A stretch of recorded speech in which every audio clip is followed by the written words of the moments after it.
Kia ora. Good evening, everyone. Welcome to the Wednesday Night Live with Team CP Media, your endurance coaching specialists. I'm James, the understudy tonight, and it's my pleasure to be here, of course, with team captain, the man that puts can in Canterbury, of course, Richard Greer. Richard, how are you getting on tonight? Yeah, good stuff. Yeah, no, really good, James. Good to be back. You've obviously done well. You've got a second start in 2 weeks, so obviously did well there. Yeah, well, look, I've tried to give it a go, and I've been asked to come back, so I'll take that as a compliment, and I'll keep doing my thing, keep talking, and keep listening and keep learning. So thanks for having me back. Yeah, good stuff. So tonight's show is brought to us by who tonight, James? Tonight we're in these beautiful tops, which we have been for the last few weeks. So this is our clothing partner at Team CP, True Fleece Merino, and you can have a look at their fabulous website at nz.truefleece.com. They've got an Instagram page, they've got a Facebook page, they've got a YouTube channel, and the best part about this merino clothing, it's all made in New Zealand. It's really good stuff, isn't it? I don't know about you, Richard, but you look pretty sharp in that. Hey, and probably smell pretty good too. It's not being merino, it's good, isn't it? And yeah, that's the thing, as long as you're looking good, it doesn't really matter how the performance is. Would you agree? Absolutely. And I mean, it's probably masking the fact that you've had a huge Swift ride tonight. So I guess that's a testament to the clothing, and that no matter what you throw it at, you're always going to smell pretty good. The merino's going to soak it up. So lucky for you. Well, there's a chance anyway. It does help. Anything helps. Yeah, absolutely. Yeah, good stuff. What a day, eh? How's your day been? No, good. Yep. A bunch of clients today, which is great. Big Wednesday, lots on. As I say, the Zwift ride did a running technique session earlier today. So it's fantastic. So, and what about yourself, James?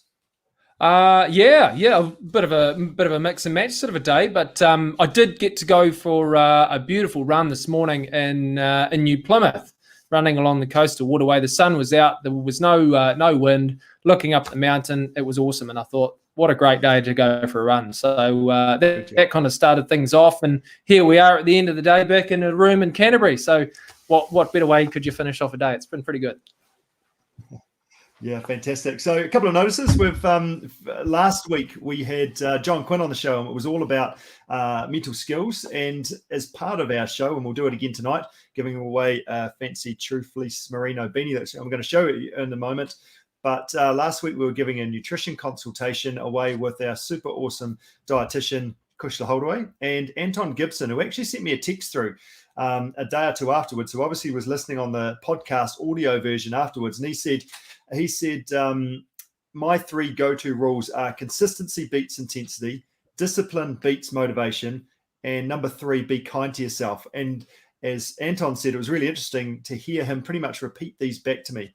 And he absolutely loved that we don't run out of willpower, we run out of self-talk. So that's absolute gold. And the third thing he talked about was writing a plan and keeping the journal has really helped him as well, as it really cements the idea of being on the start line and pretty much knowing what's coming. So that was Anton's sort of key takeaway. So Anton's going to win a session with Kushla, and hopefully that'll help him go even faster on his mountain bike. Yeah, absolutely. A really great episode too. And if that is one that you've missed, make sure you get over to wherever you find any good podcasts, because John had some really cool stuff to say, didn't he? It's really interesting to hear the insights. So thanks very much for sending that in, Anton. Nice work. I'm sure you'll enjoy the consultation with Kushla. Yeah, good job. So tonight's show, as you say, brought to us by True Fleece Merino. So we've got this this fancy box, and we've got a True Fleece Merino beanie for the middle of winter to keep you warm. And I'm also going to just try it on to see. Yep, no, that's pretty good, isn't it? How about that? So this is going to be one that's pre-worn, and that's going to wing its way to you if you tell us what you learned, the best bit of the show, etc., etc. And this beanie, which is going to be repackaged in this fancy box, is on its way to you. Yeah, absolutely. Great products. And like I say, head over to nz.truefleece.com to have a look at their website. It's a really, really great product. It's all from Canterbury here. It's New Zealand owned and New Zealand made. And what's keeping our show going tonight. As always, if you have got a question throughout the show, make sure you put it in the comments section down below. We can see it in the back end, and it's great to have your interaction throughout the show. So please do keep it up. It's great to hear you all out there. Nice. Onwards, Richard. let's crack on, shall we? We'll have a bit of a chat through who we're having on the show tonight. So we're going to talk to Ruth Knewstubb. So I worked with Ruth back 10 years ago or so, before Team CP was called Team CP. Complete Performances was known then, as she completed the Coast to Coast. And now she's back for another crack. We want to have a chat to her, how that went, what she's been doing in the meantime, and why she's actually decided to go and have this another crack and get her boat wet again. So going to chat to Ruth.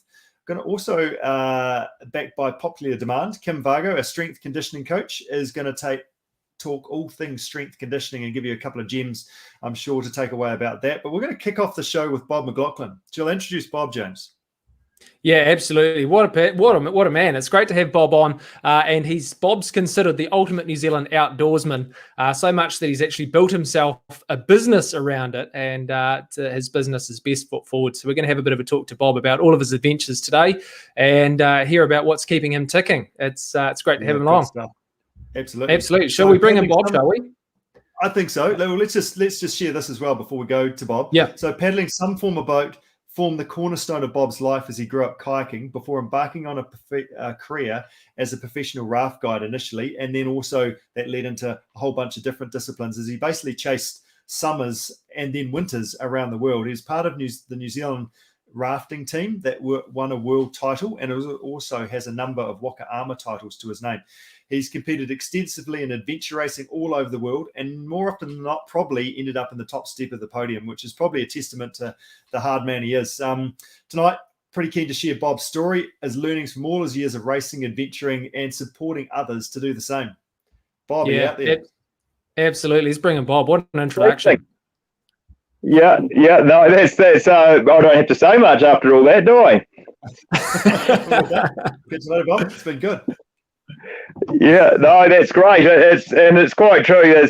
I guess I grew up in an environment in the country out there in the foothills of Canterbury, and like you, probably a Crusaders supporter. But we won't go into that because not everyone is. But yeah, growing up in Oxford, we were pretty close to the hills and pretty close to the rivers. So that was my backyard right through my earlier youth. And my father actually spent quite a bit of time, just kayaking, well, even the Waimak, which more from Woodstock, down to the bridge was his little section. And it wasn't long into my life that I got invited along in an old canvas canoe. And that was my start into kayaking there, yeah. Yeah, brilliant. So tell us about this health and safety requirements and what your parents helped you to make sure you stayed afloat and maybe more stayed warm opposed to afloat.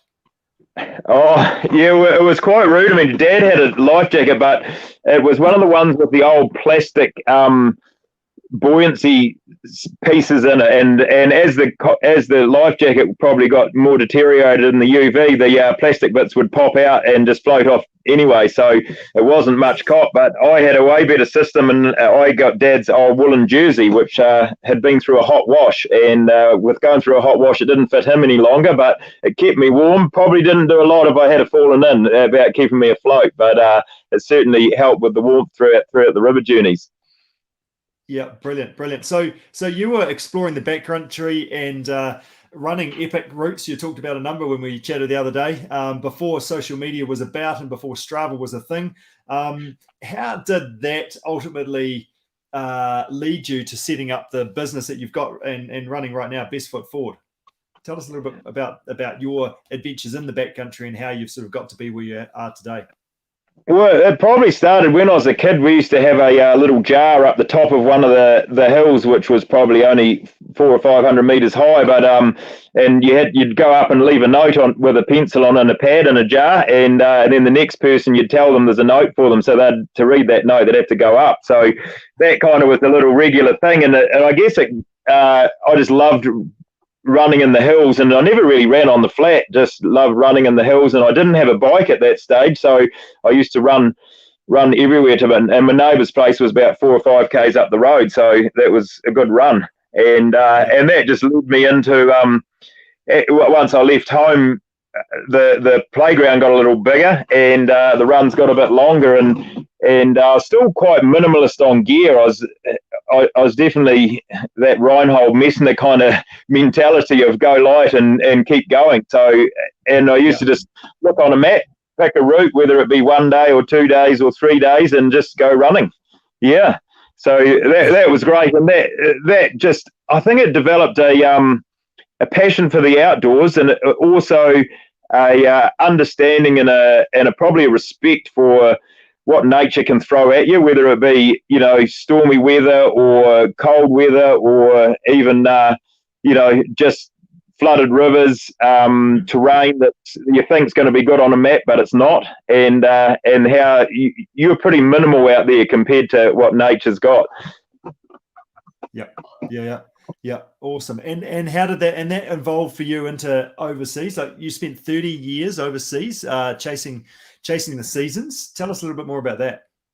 Yeah, well, when I left school, I travelled overseas, and then it kind of resulted in travelling following winters, and I used to sort of do winter, and then I was back in New Zealand, and there was a raft guides course coming up, and I thought, that'd be quite good for my kayaking at the time, and so I went and did this raft guides course, and then some friends, once I'd finished that, I did a season of rafting here in Queenstown, and then a friend was going over to Nepal to do some trekking, and I was like, I'll come with you, and so we headed off over there, and then after the trekking, I sort of talked to a local rafting company over there, and they were short on probably some safety kayakers, and so I tagged along as a safety kayaker, and then from there it just led into from one season into another, traveling the world rafting, and a lot of those companies that I worked for also offered, you know, mountain biking or sea kayaking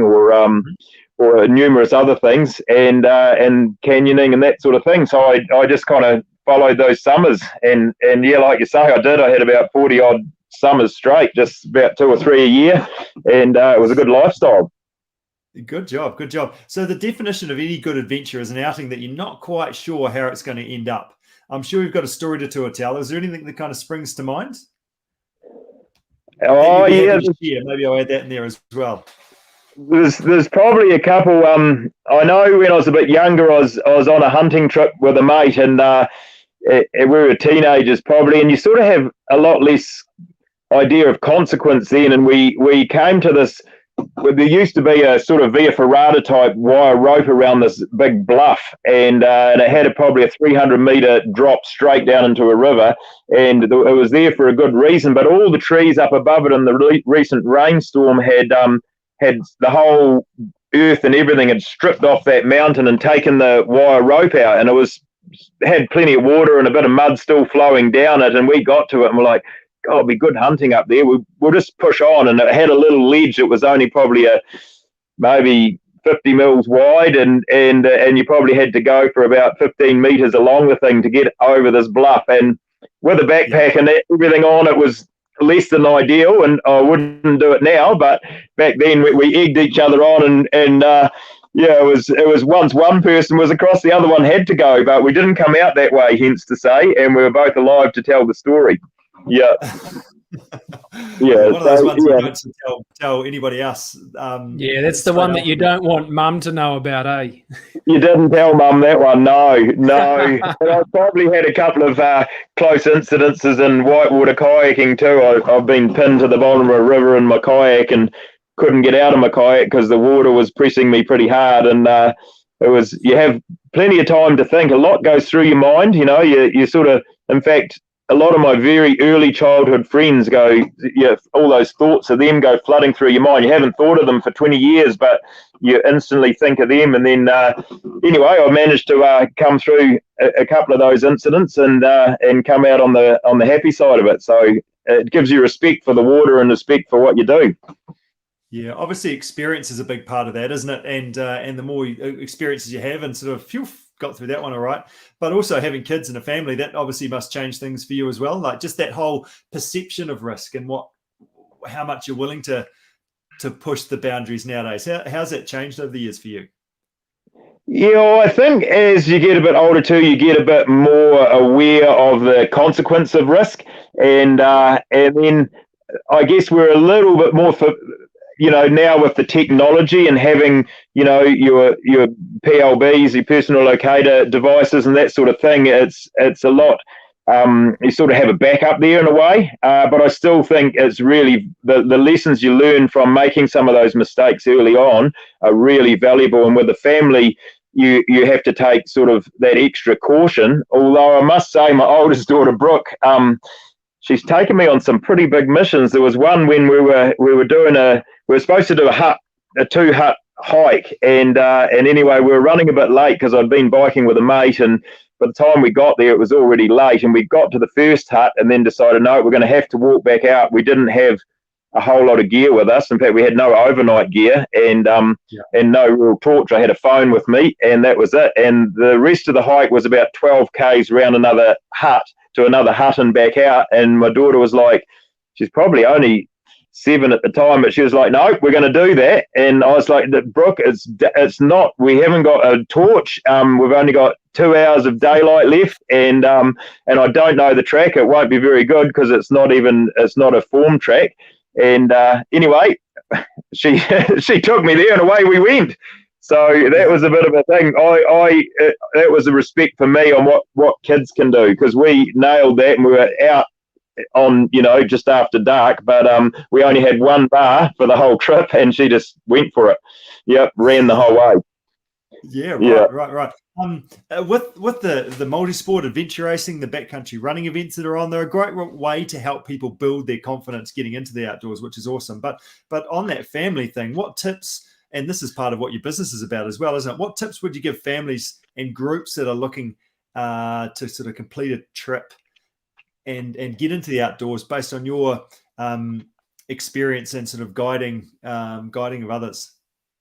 Yeah, I think it's really important for people to understand the risks that are out there, and so to sort of try and mitigate those risks. And if one person, particularly with groups, if one person does the organising, they can make sure you've got first aid and make sure you've got communications and make sure you've got a map and that everyone's got the right clothing and equipment. And it's quite easy to find that out just by going, if you look up a tramping gear list online, you could probably come up with a basic list and figure out what you need. And then look at doing something smaller for a start until you get to know your gear and how, because if you plan a big one, you're going to end up with probably boots that chafe or shoes that rub or a backpack that's not comfortable or something, and you're going to find out part way through and still have a long way to go. So go and test your gear, and then also be aware that there's tracks with bridges and huts, and so choose something that gives you that safety, like a backup, like a hut where you can stay if it's going to rain, and if the rivers could come up, then there are bridges that you can get back across, and also making sure you've logged in a trip plan with somebody so they know, and then they know when you should be out, and that way there is another backup there, as well as your communication systems that you might take along with you. And I think asking anyone that's done those things before that's the best tip you can have, is getting someone that's been there and done that, and they know whether there's a slip in there or whether it takes a lot longer than it looks on the map, or all those little details that you can't exactly see on the map. Nice. You've got this business, Best Foot Forward, that I've spoken about a couple of times already. What was the reason for originally setting that up? Well, it came about. I just sold, when I first moved to Wanaka, I had a property maintenance business, and that consumed a lot of time, and then it consumed Kat and myself to run the thing, and then she got another job opportunity, so I had to make up my mind on what to do, and at the time I was doing a bit of racing over in China, and I just saw how many people were just logged into their phone. Honestly, they had battery packs. Everyone has a battery pack on their phone because they're on it that often. And I was just like, if ever New Zealand gets that way, it's kind of a sad day. And I just thought I'd love to start trips into the backcountry that offer just getting away from devices and just spending quality time with family or friends, and going to really special places, and that instigated the start of a business that was outdoor orientated. And then I also had a lot of people just asking about how to set yourself up to race or to train, and also, you know, skills for paddling or for hiking or biking. So it kind of just evolved from there. Yeah, nice Well, work. that's a really nice point I think you raised there about technology, because you're right. Like, I think, you know, the reliance on phones and bits and pieces like that is so much more prevalent now. We talked about technology and PLBs and that sort of technology being available to help you in the backcountry, but where's the balance? Where do you see the balance between having technology that helps you in the outdoors, but then also being disruptive when you're trying to spend time with friends and family? Like, where do you see that balance lying? I think it naturally dissolves a little bit. I mean, obviously people take their phones and stuff when they go backcountry a lot just for photos, because it's your main camera these days. And I think, though, it actually is a good way of sharing that trip afterwards.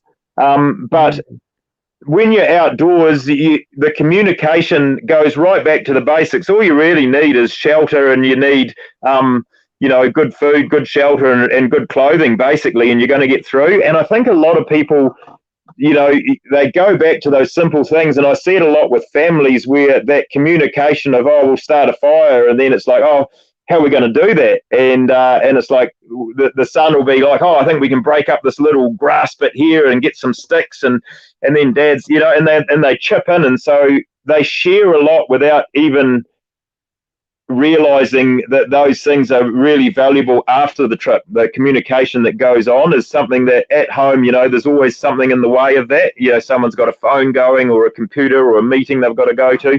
So those simple things and that quality time together comes out anyway in those trips. Yeah, it's just about being here and now and present, isn't it? And focusing on what's happening right in front of you. It is, and having the time to enjoy it. I think, you know, when you're standing there and you're looking at something amazing and sharing it with someone, and it sort of brings out a lot in people, you know, just that you are relaxing and that you're able to absorb it, because so often you're looking at something but you're not really absorbing it because you're thinking about something totally different. And then you get to share it with your friends or your family, and so it becomes a lot more relevant and a lot more cemented into your. And you relax while you're out there too, mentally. Yeah, exactly. It does take some time, doesn't it, to actually relax and sort of chill out. 3 days. 3 days, I reckon. Yeah, it seems to be the way. Nice. Bob, let's jump back into your adventure racing and all the different things you've done there. So you've spent lots of years pushing the boundaries and toying with that sleep monster. Yeah. With plenty of people actually getting into the sport and God's Own, sort of lots of that sort of stuff, lots of banter and talk about that, and people wanting to get out into those adventures. What are your 2 or 3 sort of top tips around, actually, I want to go and do this big multi-day adventure race mission? What are some key things that people should be thinking about from your experience? Well, I think if you're getting an adventure race, if you're going to do adventure racing, it obviously involves a team, and that involves teamwork. And I think the first thing you've got to do is get your team together and talk about what your goal is in that adventure race, so that everyone's on the same page. And you might disagree at the start, but then you'll come to a mutual understanding of where you want to be at the end of that race, whether it be finishing or whether it be winning or whether it be, you know, placing or meeting a cutoff, you know. So then you're all on the same page. And then I think it's understanding your teammates and being really open about your strengths and weaknesses, because we all have strengths and we all have weaknesses, and every person in that team is going to be doing the best that they can possibly do to get through that race. And you've got to understand that even when they're not doing well, they're doing the best that they can. And so to be able to share the load, if one person's strength is, you know, carrying big, heavy things, that's great. They can help someone else out, whereas someone else might be an amazing navigator or you know, really good with first aid and just keeping the teamwork eating. And so develop roles amongst your team. I think that's the key. And then when you get out and you're training, you can practice those things and you can find out where people's strengths and weaknesses are, and you all have overlaps where one person can help out another. And I think that's the key to adventure racing, is that most of your adventure racing is in training, and you've got to have a lot of fun. And so if you're having fun in training, you'll have fun racing too. And that's one of the key reasons why you sign up in the first place, for all the adventures and things you do in training, to be able to sit down and have a meal at the end of the day and reflect on all the adventures that you've had. It's quite true, yeah. And a lot of the ones that you reflect on, you don't even remember, because everyone, even though you've got 4-person team or 3-person team, you've done an adventure race, and at the end of it, you've all had a totally different experience, even though you've travelled as a team. And so sharing those things can often jolt a few memories that you've forgotten, especially with sleep monsters. Yeah, you were there, but not really there. Yeah, that's right. Yeah, brilliant. So heading along that racing line again, you've been obviously adventure racing, and a few years back, was it 2016? You had a first crack at the coast to coast, straight into the longest day, 44 years old, and got second, first time up. That's a pretty awesome result. Yeah, I have to say I was pretty happy with that. Yeah, that was a good hard day at the office. Yep. Yeah. Was it 2016? Is that when you did that? Yeah, I think it was. Yeah. I sold the business, and I was like, I always wanted to do the one-day coast, and I was like, right, this is my year. I'm going to spend. I had a bit more time on my hands to train, so I was like, I'll knuckle down and do it. And I felt like I had the basic skills there. I just had to put it all together. And I think when you do the coast, there's you've got to sort of have a look at what the disciplines are, how long each one's roughly going to take you, and where you can make the most time. And then I really believe you have to look at all the things that possibly could go wrong. Some people will disagree with me here, and you can go, okay, if that does go wrong, this is how I'm going to deal with it. If that goes wrong, there'll be things that you don't think of. And then once you understand that you can, something's not going to shock you, and then you can get on with the positive parts of the race and develop that. I've even had a person that didn't complete the coast, and they were talking to me a while back, and they're like, yeah. I said, why didn't you complete the coast? They said, oh, my watch stopped.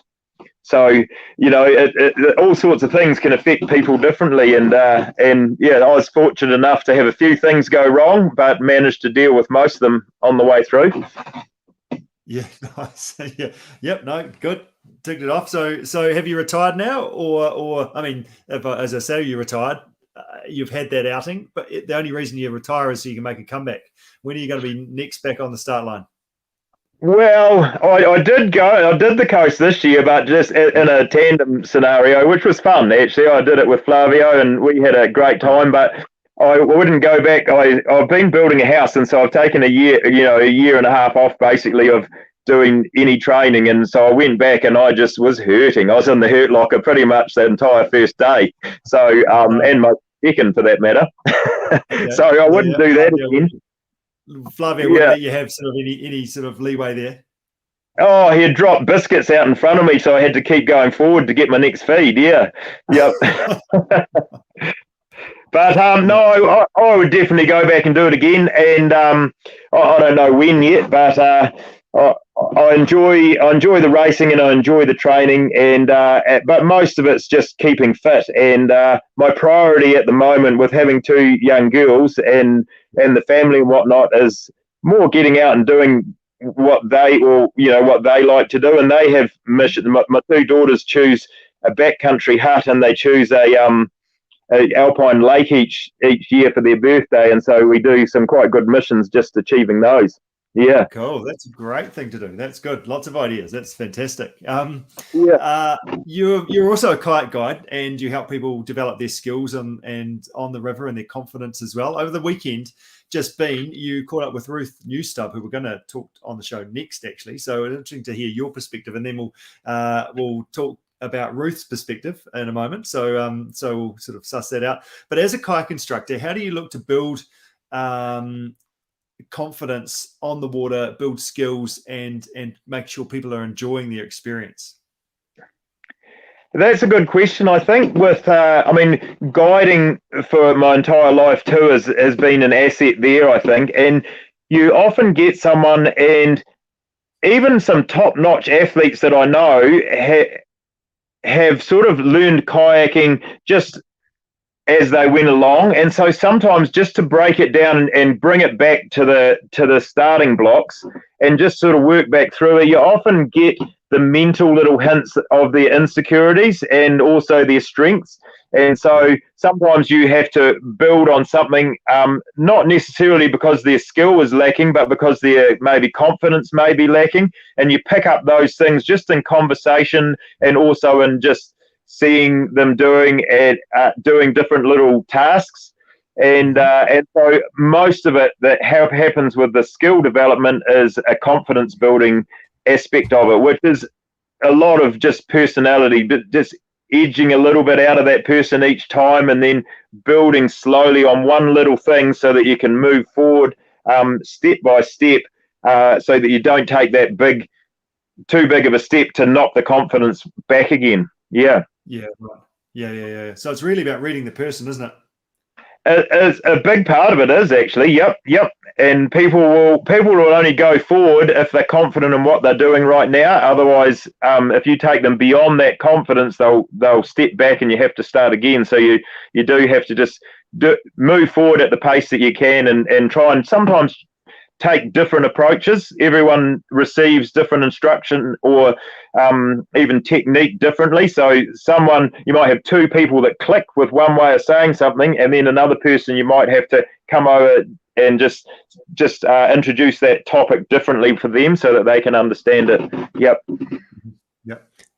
It sounds as though, listening to your story, Flavio knew exactly what he was doing when he dropped those biscuits in front of you. He knew exactly how to make you keep moving.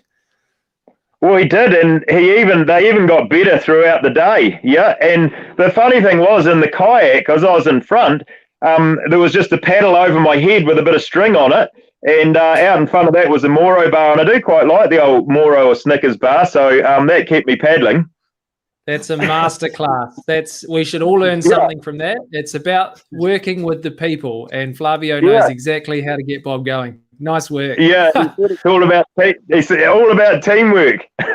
Yeah, absolutely. Oh, that's great stuff. Well, I'll tell you what, should we jump in with a quick 5, Richard? How does that sound? Yeah, sounds good, James. Absolutely. So we've got 5 quick questions, Bob. Not allowed to think too much about these, but just to finish the show up and I guess get a better feel for where you're at and how you like to do things. Yep, nice. That sounds great. Here we go. Question number 1: training, morning or evening? Morning is much better. Yep, get it out the way early. Nice. Good job. That's awesome. Add that one to the morning list, to the menu. Sweet or savoury? Oh, I'm savoury, but if I'm racing, I don't mind a little bit of sweet. So hard one to answer there, but preferably savoury. Oh, well and truly aware of your racing nutrition. You've told us enough about that. Yeah. So I'm probably lying, aren't I? It's probably sweet, but yeah. Nice. With that said, family meal, a fancy meal out or a home cooked meal?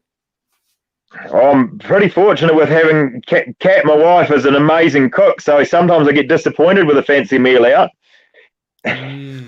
That's only when she needs a break from cooking. Yeah. Good answer. Well done, Bob. Is she just over the way, is she? Yep, she is. Yeah, she's listening probably. No, that's good. A bike, a run, or something else? What would you prefer if you had a choice? I'd go for a run. Yep. Just from where I live, it's easy. Just because it's easy just to have a hit out straight out of home. Yep. Nice. Good. Yeah. Nice and nice. Finish it off then on that vein. Favorite river to paddle? My favorite river to paddle is. Depends if you're talking rafting, kayaking, or outrigger. But I would have to say, for kayaking, one of my favourite rivers to paddle would be probably the Perth on the west coast of New Zealand. And why is that, Bob? It's just a really stunning river, helicopter access, and you go through some amazing gorges, and it's just got real good flow. There's lots of sort of boof rocks and slides, and it's just got really good flow to it, and the colours, and usually you're in there with some really good mates, so you can't go wrong with that recipe. Yeah, brilliant, Bob. That's fantastic. Hey, thanks for sharing. Thanks for joining us. Awesome insights, and look forward to catching up with you over the summer as we help a bunch of people get onto the start line of the various events. Great. Thanks very much. And thanks for all the listeners. We'll catch you out there. Yeah. Nice Well done. one, Cheers, Bob. Bob. Thank you. Thank you very much. See you. Take care. Thanks for your time. Yeah. Good job, James. Well done. Pushing the buttons well tonight. What was your key learning out of that? Oh, I love it. I think there was some really great stuff to take away. I love Bob's enthusiasm just for everything, pretty much. And hearing about those the hair-raising stories and stuff, that the ones that you don't tell mum about, I really enjoyed listening to that. But just, going out into the bush and just enjoying the tranquility of it, detaching from all of your technology, just enjoying being out there and bringing it back to basics. Where are we going to sleep? How do we light a fire? What are we going to eat? That's good stuff. Yeah. What about you? And you do enjoy the food so much more in that situation, don't you? Because you've earned it as well, and you're hungry for it. Yeah, absolutely. Yeah, and Bob loves a good chocolate biscuit too, by the sound. So he's not going to go hungry. No, that's right. So we've almost given you an answer there. So all you need to do is type in a comment, a learning, a best bit, etc., and you're going to win this super cozy True Fleece Merino beanie. It's going to be winging its way to you. Just flick us a comment, and it'll be all yours. We'll draw it before next week's show, and we'll let you know who's won. Nice one. Keep them coming through, team. It's great to hear from you when you're out there. On with the show, Richard. On with the show, absolutely. Pretty excited to catch up with Ruth next. So as I mentioned at the top of the show, we worked with Ruth a good 10 years ago. I'm not exactly sure. She might be able to do better maths than I can, but it was a while ago. And she was shooting for doing the Coast to Coast as an individual back in the day. Lots of different stuff's happened. She's back to have another crack. So if Ruth is in the background there, James, you want to push some buttons and see if we can have a chat to Ruth. Welcome, Ruth. G'day. Thank you. How you doing, Ruth? Good. I just love listening to Bob. He's just as special in person as he came across tonight. A true legend. Yes. And just so much fun and so enthusiastic. Yeah. About everything. Fantastic New Zealander, eh? And one of the key reasons for getting on the show tonight is you had first-hand experience over the weekend, went down to Wanaka, and it's about paddling and building confidence and getting on the river and things. So how did you get on over the weekend paddling on the Clutha with Bob? Yeah, it was awesome. It's the first time I've been on the Clutha, and I thought what better opportunity than my first proper foray back into moving water on the Clutha with Bob. I'd heard lots of great things about him, so I hit him up, and lucky enough, our diaries aligned, and so we hit the water on Friday morning. So it's really interesting to hear him talk about how his approach is for different students. Because I guess for me, I've done a lot of kayaking in the past, but it's been well and truly a decade since I've been in the boat. So just taking that, I think it was your advice, Rich, to take a beginner's mindset, which has put me in a good place. So we spent a bit of time before we even got on the water, just going through the basics, which was really good to have that refresh and just put you in the right mindset before you hit the water. Yeah, and that's a really good point, actually, isn't it? And Bob would have talked about this if we sort of asked him more about it. But it's I'm sure the hardest people to teach are those that sort of pretend that they know or think that they should. But if you just go, I've got nothing, you just start from the ground up, and then there's always something there that you'll learn as you build forward into it. So that's an awesome way to approach things, and learning and developing and I guess building that confidence from zero rather than pretending that you're up here. Well, actually, secretly, you're probably not. Yeah, absolutely. So from the beginning of the session to the end, my confidence, had improved immensely, and just to be playing in the rapids and ferrying across the waves by the end of the session, back and forth. I wouldn't have said that I would have been doing that at 8:59 on Friday morning. So yeah, it's awesome. And I want to touch on that. 8:59 Friday morning. It's in Wanaka. It's the middle of winter. I'm sure that water was a little bit chilly. Did you put your toe in? No. I was just like, no. I won't do that. It might put me off. But we were treated to an amazing, beautiful morning. The water was clear. Bob had been on the river the night before doing a search and rescue recce, so he was regaling me with tales of that as well. So it was, you couldn't have asked for better conditions. Yeah, brilliant. So crisp would be a way that you'd sum it up. Would that be fair? Yeah, definitely. But like the great thing about kayaking, and especially when you're having to kayak through winter for coast, is that really it's just making sure the top half of your body is adequately covered and warm, because the boat takes care of the rest of it. Yeah, brilliant. Ruth, let's just hark back a little bit. Tell us about your previous coast to coast experience. Sure. So I think, Rich, it was early 2008 we started working together. I think you're a bit of you weren't that far off being back in New Zealand, and word of mouth and reputation. There's this guy that runs this business and can help you get to coast. Which you're almost actually just putting on that. You're almost one of the originals, Ruth, of the sort of almost, not quite. Yeah. Yeah, almost. Yep. Yeah. So they had never paddled, never run any great distance, and had done a little bit of biking, but again, nothing serious. So, and I, at the time, it's going to be a terrible giveaway to my age, but at the time that I had set myself a goal that I wanted to do coast to coast before I was 40. So I did the first year, I did it as a team and was a kayaker. And then the second year, so that was 2009, and then in 2010, decided to do it as an individual. So the first time round, I had a serious mechanical, was on the boat section, which led me to being stuck or marooned on a beach just around past the Broken River aid station, so they couldn't actually get to me for a few hours by the time messages got back, and managed to get my boat up and running again. So limped home when all the one-dayers were coming in. So I think Gordon Walker was back in the day then. We always said, you're having a bad day on the river if the one-dayers pass you. So that was my experience on the first day. And then 2010 was the weather bomb. So I think, Bob was saying about adventure is things that you don't necessarily plan for. And so I felt that I'd had everything possibly thrown at me on my first go down the gorge. And then, it was pretty disappointing not to be able to paddle the gorge, and to be ending up on the Avon in low tide was just awesome. So I think me and the gorge have we've still got a bit of history to go yet. Yes, no, absolutely. And which leads me to my next question.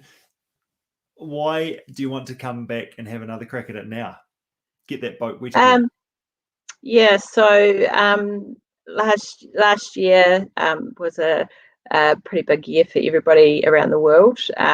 We had another complication, and that I had a cancer diagnosis late last year. Really pleased to say that I'm sort of 3 months back into full-time work and ticking along. But I think for my husband and I, it was really a way to, how do we just sort of move on from this and do something together, which is kind of ironic, because if you're doing teams, you're not doing anything together. But and so just having a goal that's positive and something to help me rebuild my strength and fitness again. And poor old Andrew's heard many stories around the campfire from our friends on our coast to coast day, so now he gets to share in it too. Yeah, nice. And that's that shared experience. Although it's a relay team and you won't see much of each other on the actual weekend, it is those shared experiences in the lead up and the adventures beforehand and doing it together, isn't it? Yeah, totally. And we've got the first class or world class support crew lined up, so we're pretty amped about that as well. Will there be shoulder massages after day one? Oh, I don't know. I have to put that on the list, actually. Yeah. The ever-growing list. What have we done? What are you most looking forward to about the summer ahead?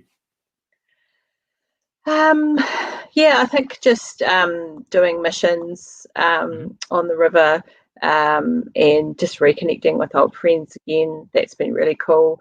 I think the fact that it's the 40th anniversary. There's a few of what we refer to as the old crew from 10 plus years ago coming out of the woodwork, whether it be in the event itself or as support crew. So just, really looking forward to that connection. And I think my biggest memories from last time around was actually that the adventures that you went on, not necessarily about the race itself. And still friends with a lot of people that you made friends for life through those shared experiences as well. Yeah, nice. What's going to be your biggest challenge as you prepare for this? Splitting an even amount of time between my mountain bike and my kayaking. Okay. Over summer, because I did last year. I had been the fittest I'd been on my mountain bike, and so I lost a summer of mountain biking. So it's just trying to find that balance of remembering to always do the things that bring you joy. So I love being in the boat and I love paddling, but I also have a special place in my heart for my mountain bike as well. Yeah, nice. Good job. That's a good answer. That's a good challenge to have, isn't it? That I'm struggling to know which one I enjoy the most. We've been working together for a little while now. What's a key sort of takeaway or thing that I guess you've learnt, because that's a key part of it over the time and has helped you get to where you want to go in terms of that working together? I think it probably sounds a bit cliche, but it's actually true. And, as you get older, you get wiser, but, follow your training plan. And I remember saying sort of earlier on in the piece this time around, is like, actually, if I just do what Richard tells me to do and I'm honest with him about how I'm feeling and how I'm tracking, I will absolutely get to the start line and to the finish line. I guess I'm lucky that we've been through this twice before, and you've got me to the finish line both times. But it really is about following your training plan, and above all else, just being consistent. And sometimes that might feel monotonous because you're doing the same things over and over again, and then eventually a couple of months later you'll look back and go, wow, look the progress I've made, and that consistency has really paid off. Nice. Yeah, building that momentum with that as well. Yeah, absolutely. So that's basically awesome. Do what I'm told, Rich. Actually, James, if you're in the background, could you just edit that and grab that? We might use that going forward in the future.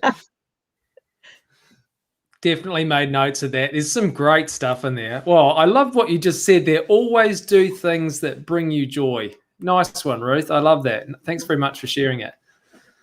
Cool. Good job. Yeah. Ruth, we've got a quick 5 that we're going to send your way as well. Not too much thinking about this. James, you want to fire away? Rightio, Ruth. Here we go. Same as before. Training morning or evening? Morning. Nice. Favorite training session? Team CP Swift at the moment. Okay. Oh, there we go. Okay, good. Yep. Great answer. Well done. Fancy meal out or a home cooked meal? I am very lowbrow, but I have to say a fancy meal out because I cook all the meals at home. So being a vegan, it's great when you're able to go out and have an amazing meal and somebody else is cooking it. It's just awesome. So, absolutely. Good job. That's a very good answer. Sweet or savoury? I'm both, actually. Okay. Yeah. Nice. Very good. Good stuff. Great answer. It's great to have a foot in both camps. And we'll finish up with what's your favourite event of all time?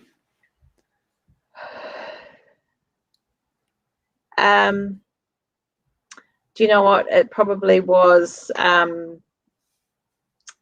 this is so hard, but in terms of sheer slog and pain and hurt locker, it would have to be Contact Epic, the 95K a few years ago, severely undercooked, had no business being there, but my husband rode with me. I think it took me about 10 hours. We were probably the last people off the course, but we made it. So it was one for the record books, that's for sure. That's the goal. Yeah, going deep. And it might be a fair bit of type 2 fun, but it definitely makes for a good story, doesn't it, Ruth? Yeah, absolutely. Yeah. Yeah. Good job. Awesome. Well, thanks for joining us. Thanks for sharing. Thanks for being so open and jumping on board. All the best for the adventures that you've got ahead, and looking forward to working with you and ultimately cheering across that finish line in February. Yeah. Awesome. Thanks, team. Have a good evening. Thanks, Ruth. Cheers, Ruth. Thanks for sharing. Take care. See ya. Oh, Nice I work. love it, Richard. I love the positivity, eh? How good. Yeah, this True Fleece beanie is almost going to be yours, James, with the notes that you're making as we go. Always do things that bring you joy. I've just seen you note that down on our notes in the back end. You've done very well. Absolutely. I think that's a lesson for anybody, isn't it? It really is. It really is. Yeah. Why would you do something that you don't enjoy? But as Rose said, some bit of type 2 fun never goes astray either, does it? No, too right. Yeah, too right. Keep your questions coming in for that True Fleece beanie, folks. It's got to be one. So make sure your name's on the list. You've got to be in to win. It's super comfy and super awesome price. So please keep your comments coming in. Easy. Right. Kim Vargo, let's throw some tin around. Talk strength training, getting massive, eh? It's getting big, something that you and I are still working on. Yeah, could do better. Is that true, Yeah. Kim? Will I get massive? I think I asked you this the other week as well. So it's probably already know the answer. That's quite a loaded question, and I'm not quite sure how to answer that one for you. Do you want to get big? Yeah. You should work out more. Well, yes, no. Anyway. Yeah, good job. So Kim, you're doing lots of great stuff in regards to strength training and helping a bunch of people all around the place, both sort of locally and also via some online stuff as well, which is really cool in terms of just connecting with our community and helping people do that little bit of something different rather than just going and running and biking and paddling and swimming more. Actually, how do we become strong and how do we become more efficient? And I guess it's time efficient in regards to the big picture plan. So got a couple of questions here. And this first one is actually from our previous podcast we had with you a few weeks back, that a question popped up just after we'd finished. But what are for the old athletes, or plus 50 odd, 55, 60 odd, are there some key exercises that you would give people that have been around for a while in regards to helping them out from a performance perspective? Yeah, it's a good question. And we've been chatting about that. And I have a set of exercises that I think are just key for everybody to do regardless of age. And I think if she's asking at 55 or 50 or whatever, whoever, however old they are, that's an epic question. And that means she's actually caring about strength for long term. And so the same exercises for a 55-year-old, I would definitely give a 20-year-old. It's just thinking about her or his life. What's their health history? What's the load? What's the intensity going to look like? What's the range of motion that we're going to be working with? So the exercise doesn't necessarily change, but the intensity or the load and that kind of stuff changes. So a top 5 set of exercises for 55 or older or a master's athlete wouldn't necessarily change for a younger athlete. There's just some kind of parameters around that person.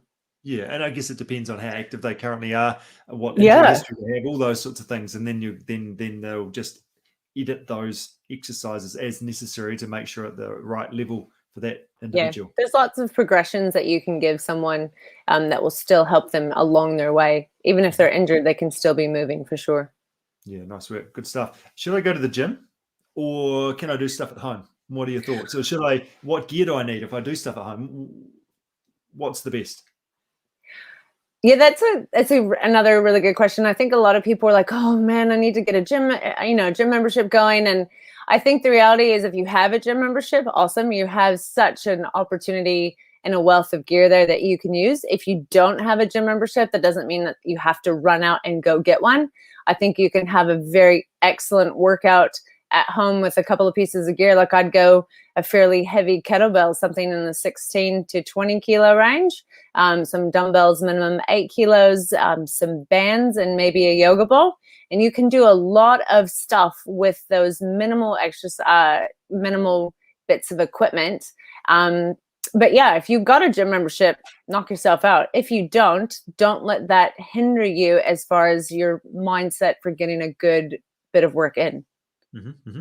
Yeah, brilliant. Good job. And talk to me a little bit more about that efficiency thing. How does it work from a strength perspective in regards to me running, pushing the pedals, paddling, swimming, etc.?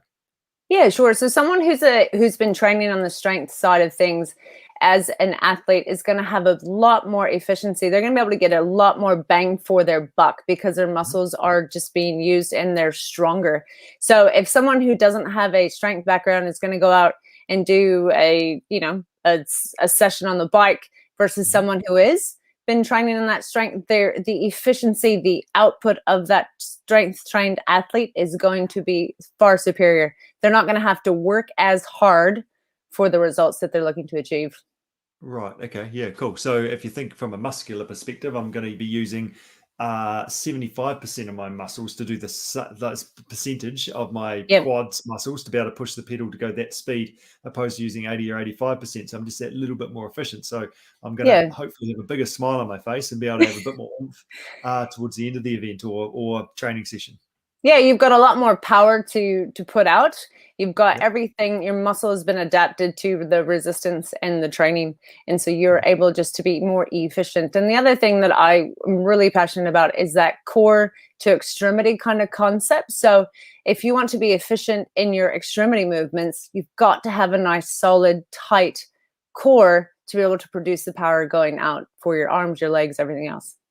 Awesome. Good job. How do people get in touch with you, Kim? Because it's actually not just for Team CP athletes. You work with anybody that wants to help.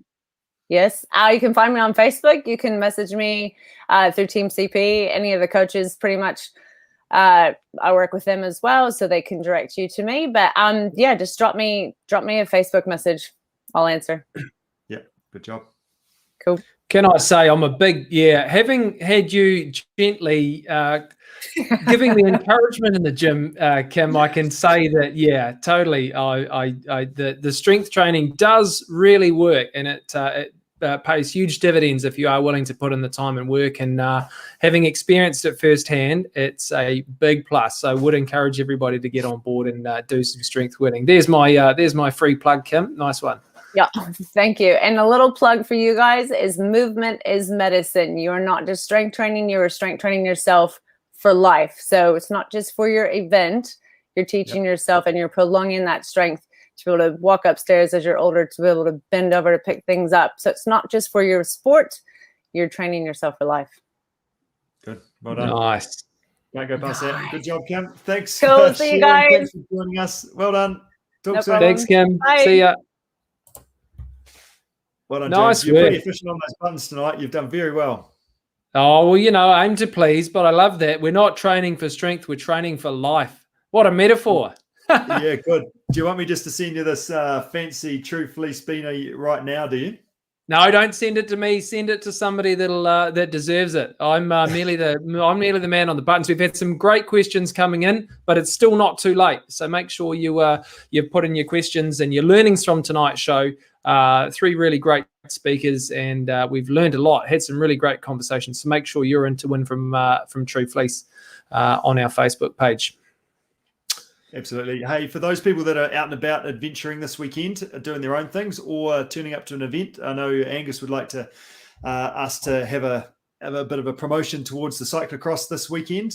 I'm sure he's probably doing recce laps prior to Sunday at the moment. So that's going on this weekend in Christchurch. And then also down in Centro Otago, the Mount Difficulty Challenge. So our coach Fiona is down there going to have a crack, and we've got a number of athletes going down there to brave the winter and the steepness and the ruggedness that is the Mount Difficulty Challenge as well. Yeah, absolutely. Good stuff. And hopefully we get a bit of dry weather as well. So a nice opportunity to get out there and get it done. Good job. Look at that. Thanks for sitting in the hot seat tonight, James. Really, really appreciate that. And hopefully everyone out there enjoyed the show tonight. And keep in touch. Send any comments through, and looking forward to catching you next week. Nice work. Thanks, everybody. And thanks to our show sponsors, True Fleece. Again, head over to nz.truefleece.com. A great website, a great product, and a proud sponsor and partner of our show. Thanks, everybody. We'll see you next week. Bye.